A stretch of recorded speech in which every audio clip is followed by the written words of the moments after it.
नमस्कार, स्वागत है आपका झारखंड समाचार में। झारखंड के सीएम हेमंत सोरेन पर बीजेपी अध्यक्ष जेपी नड्डा ने साधा निशाना, कहा जमीन हड़पने के लिए बदले माता पिता के नाम। और भाजपा अध्यक्ष ने कहा कि वोट के लिए हेमंत सोरेन का धर्मांतरण को मौन समर्थन। वहीं स्कूली बच्चों को मिल रहे हैं 1200 रुपए, सीधे बैंक खाते में आएंगे पैसे। और धनबाद में गरजे केंद्रीय मंत्री अश्विन चौबे, विपक्ष को बताए यमराज, कहा 2024 का चुनाव सनातनियों और भ्रष्टाचारियों के बीच। तो वहीं शराब घोटाला मामले में योगेंद्र तिवारी से पूछताछ, ईडी की स्पेशल कोर्ट ने दूसरी बार दिया रिमांड, 6 दिनों तक होगा जवाब। और झारखंड के स्कूली बच्चों के लिए खुशखबरी, पूर्वी सिंहभूम जिले के छात्रों को मिलेगा साइकिल योजना का लाभ। वहीं पीडीएस डीलरों पर लाभुकों को कम अनाज देने का आरोप, बीडीओ ने कहा जांच के बाद होगी कड़ी कार्रवाई। तो वहीं झारखंड में खुलेंगे 1500 किसान समृद्धि केंद्र, किसानों के हित में मोदी सरकार की महत्वाकांक्षी परियोजना।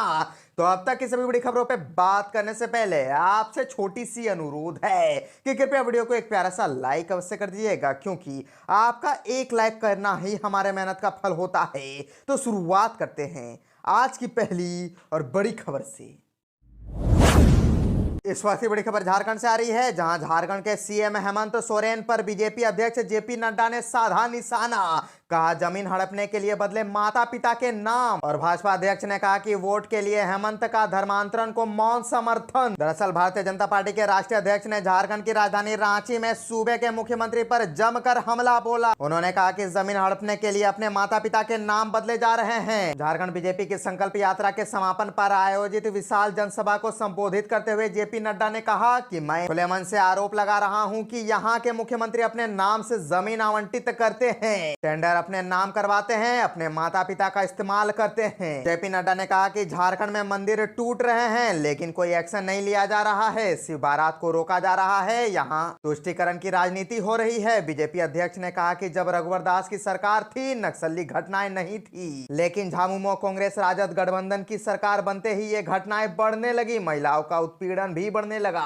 ऐसे में सही समय पर यह संकल्प यात्रा निकाली गई है। जेपी नड्डा ने कहा कि मैं आपको बता दूं कि जिस लेवल पर यहाँ लैंडस्केप हुआ है वो बहुत ही बड़ा है, महिलाओं का उत्पीड़न भी काफी बढ़ा है। आप सब मिलकर बीजेपी की सरकार बनाइए, आपको इन सब चीजों से मुक्ति मिलेगी। इससे पहले उन्होंने कहा कि ये मेरा सौभाग्य है कि भगवान बिरसा मुंडा की पवित्र भूमि पर संकल्प यात्रा के समापन में शामिल होने का मौका मिला है। यहाँ की भीड़ देखकर, लोगों का उत्साह देखकर लग रहा है कि लोगों ने संकल्प ले लिया है कि झारखंड में अगली बार कमल खिलाना है। जेपी नड्डा ने कहा कि हम जानते हैं कि आदिवासियों की चर्चा बहुत लोगों ने की, लेकिन भगवान बिरसा मुंडा की जन्मतिथि को अगर किसी ने जनजातीय गौरव दिवस बनाया तो वो केवल प्रधानमंत्री नरेंद्र मोदी ने बनाया।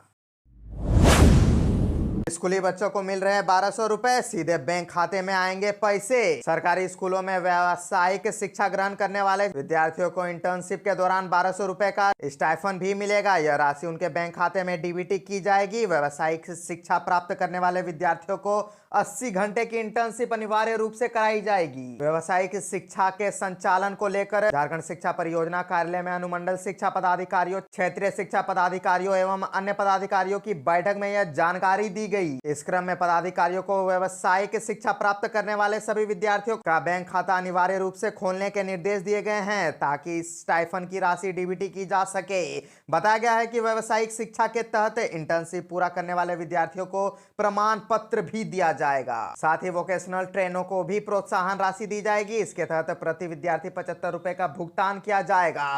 व्यावसायिक शिक्षा कार्यक्रम के राज्य समन्वय स्वप्निल कुजूर ने बताया कि वर्तमान में 11 तरह की व्यावसायिक शिक्षा विद्यार्थियों को दी जा रही है। इसके तहत राज्य के 446 स्कूलों में 11वीं और 12वीं कक्षा के विद्यार्थियों की इंटर्नशिप कराई जानी है। उन्होंने अधिकारियों को निरीक्षण कर इसकी जांच कर लेने को कहा। कार्यस्थल बच्चों के कार्य करने के लिए सुगम और सुरक्षित है या नहीं, कार्यस्थल में संस्थान का विद्यार्थियों के प्रति व्यवहार कैसा है, बच्चों का कार्य में मन लग रहा है या नहीं, इन सभी विषयों का आकलन निरंतर करते रहे। धनबाद में गरजे केंद्रीय मंत्री अश्विन चौबे, विपक्ष को बताया यमराज और कहा कि 2024 का चुनाव सनातनियों और भ्रष्टाचारियों के बीच। केंद्रीय राज्य मंत्री अश्विन चौबे ने कहा कि इस बार 2024 का चुनाव सनातनियों और भ्रष्टाचारियों के बीच में है। कांग्रेस और विपक्ष देश में अशांति लाना चाह रही है, जबकि हमने राजनीतिक स्थिरता प्रदान की है। 2024 के चुनाव में इस बार फिर से आदरणीय नरेंद्र मोदी 2/3 बहुमत से प्रधानमंत्री बनेंगे।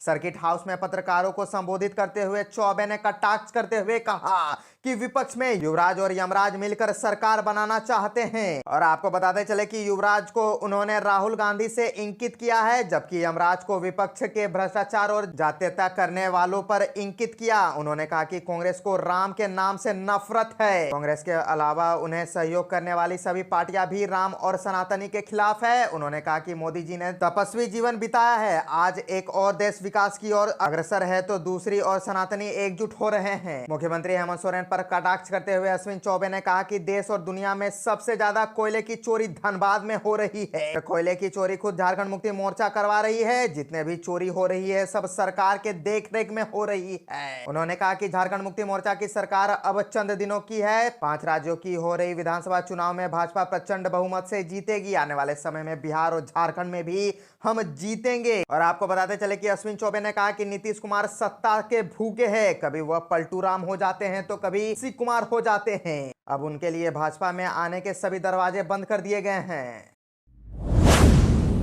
झारखंड के स्कूली बच्चों के लिए खुशखबरी, पूर्वी सिंहभूम जिले के छात्रों को मिलेगा साइकिल योजना का लाभ। झारखंड के पूर्वी सिंहभूम जिले के सरकारी हाई स्कूल में पढ़ने वाले बच्चों के लिए खुशखबरी है। 3 साल से बंद साइकिल योजना का लाभ विद्यार्थियों को इस साल में मिलेगा। जिला कल्याण पदाधिकारी की ओर से चालू वित्तीय वर्ष 2023-24 के 8वीं, 9वीं और 10वीं के बच्चों के नाम सरकारी स्कूलों से मांगे गए हैं। सूची आने के बाद स्पष्ट होगा कि लाभुक बच्चों की संख्या कितनी होगी। 3 वर्ष से विभागीय पेज में आरक्षित वर्ग, आदिवासी, दलित, पिछड़े और अल्पसंख्यक वर्ग के विद्यार्थी को साइकिल नहीं मिल पा रही थी। इसके कारण 2020-21, 21-22 और 22-23 के दौरान इन कक्षाओं में पढ़ने वाले बच्चों को साइकिल की राशि सीधे उनके खाते में डीबीटी के माध्यम से भेजी जाएगी। यह राशि कितनी होगी जल्दी से स्पष्ट कर दिया जाएगा। लाभुकों में छात्र छात्राएं दोनों शामिल है। इस योजना के तहत पूर्व के लाभुक विद्यार्थियों की संख्या करीब 12,000 रहती थी। हालांकि हर साल इस संख्या में परिवर्तन होता था। इस नाते इस साल संख्या कितनी होगी यह जल्द स्पष्ट हो जाएगी। पूर्व में हर साल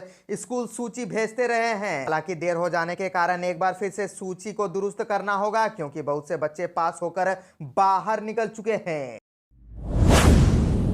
झारखंड में बनेगा ट्राइबल डेवलपमेंट डिजिटल एटलस। दरअसल मुख्यमंत्री हेमंत सोरेन के निर्देश पर झारखंड में निवास करने वाले आदिवासी समूह के लिए ट्राइबल डेवलपमेंट डिजिटल एटलस तैयार किया जा रहा है। इसके प्रथम चरण में अति कमजोर आदिवासी समुदाय का बेसलाइन सर्वे के साथ मैपिंग की जाएगी। इसके लिए आदिवासी गांवों में बुनियादी सुविधाओं की वर्तमान स्थिति, हर गाँव और टोला में शिक्षा, कौशल क्षमता, रोजगार, आय, जीवन स्तर आदि के संबंध में ब्यौरा तैयार किया जाएगा। आदिवासी कल्याण आयुक्त के मार्गदर्शन इसकी तैयारी शुरू कर दी गई है। ट्राइबल डिजिटल एटलस के तहत प्रथम चरण में सभी पीवीटीजी बस्तियों का मूल्यांकन और मैप पर डेटाबेस तैयार किया जाएगा, जिसके आधार पर प्रमुख सामाजिक, आर्थिक, बुनियादी ढांचा परियोजना और आजीविका केंद्रित पहल के कार्यान्वयन के लिए एक व्यापक कार्य योजना मिशन मोड में चालू की जाएगी, ताकि अगस्त 2023 तक राज्य में चिन्हित किए गए 67,501 पीवीजीटी परिवार और 3,705 परिवार गाँव की करीब 2,92,359 लोगों के विकास की लकीर खींची जा सके। अति कमजोर जनजातीय समूह को एक और जहां सामाजिक बुनियादी ढांचे में समाहित किया जाएगा, वहीं इनकी पारंपरिक आजीविका की गतिविधियों को मजबूत किया जाएगा।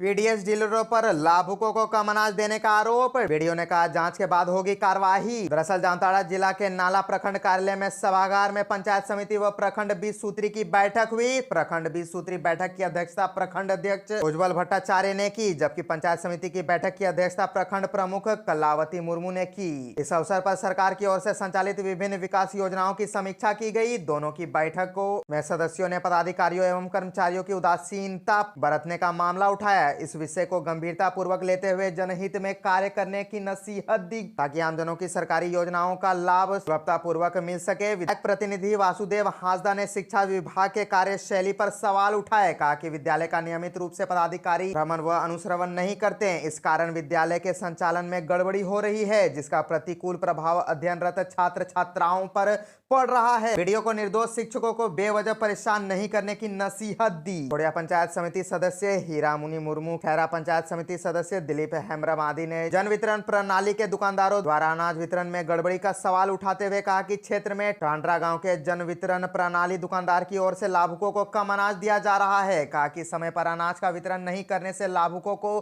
काफी परेशानियों का सामना करना पड़ता है। वहीं सदस्यों ने बाल विकास विभाग गेड़िया पंचायत अंतर्गत आसनगुड़ा व आस्था कुंदा आंगनबाड़ी केंद्र में पोषाहार का वितरण नहीं करने का आरोप लगाया।